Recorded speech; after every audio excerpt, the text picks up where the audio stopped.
ये कहानी है एक जंगल की, जहाँ एक कुत्ता बहुत भूखा होता है। वो हड्डी ढूंढने के लिए निकलता है कि कहीं उसको कोई खाने के लिए हड्डी मिल जाए। इत्तेफाक से उसको हड्डी भी मिल जाती है। वो हड्डी को उठा लेता है। फिर जैसे ही वो आगे जाता है तो उसको दरिया में एक और कुत्ता नज़र आता है जो हड्डी लिए हुए होता है, पर वो उसका अक्स होता है। ये कुत्ते को नहीं पता।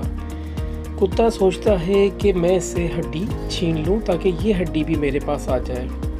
उस हड्डी के चक्कर में इसकी भी हड्डी दरिया में गिर जाती है, तो वो बहुत रोने लगता है और उसको ये भी नहीं पता होता कि वो उसका अक्स था।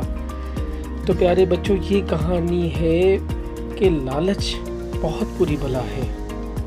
तो फिर आगे जाके कुत्ता रोने लगता है।